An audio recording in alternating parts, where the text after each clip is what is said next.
one of the reasons I started this particular podcast is it's consistent with some of the things that we've done over the years. I've always taught for Cal CPA, California Society of CPAs, and Education Foundation. I taught many, many years at UCLA Extension, and we used to have a in-house newsletter that went out to 5,000 to 10,000 people 5 or 6 times a year, and it was always about the importance of what successful and innovative people have to say and making sure it comes, it gets out there. And I'm just thinking that, as we kind of come to the end of this, that, if you're thinking about your new customers, or your existing customers, or people that I've been working with, or anybody else that sees this, what do you want them to know most about creating value for their business? I want them to look through the eyes of their customers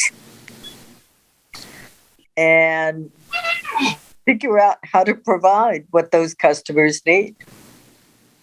There are way too many entrepreneurs or would-be entrepreneurs who create a product. They're sure people want it. They're sure people will pay whatever they want to charge for it. But they've never stopped to do any market research. And yes, market research can be expensive, but it's more expensive to launch a product that doesn't sell and have to start over.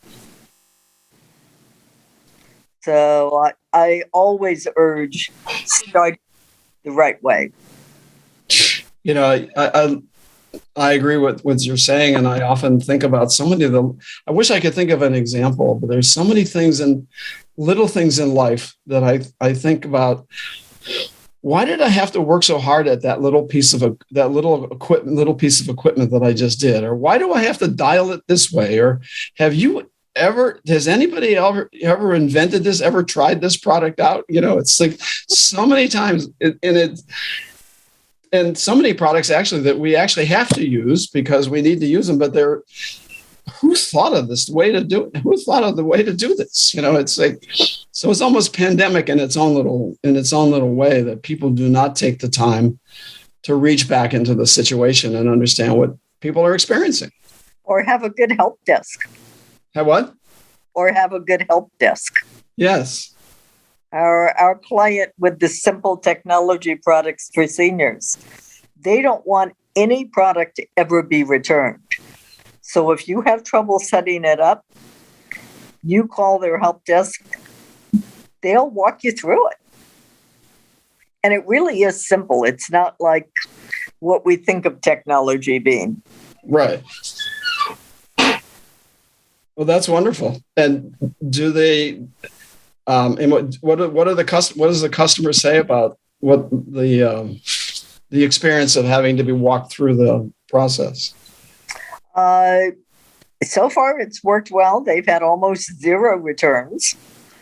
And one of their products is called Reminder Rosie.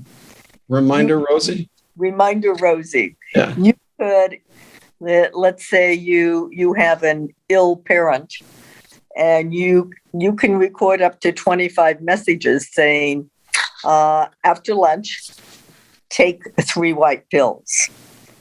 Or in an hour, it's time for your walk with Laura.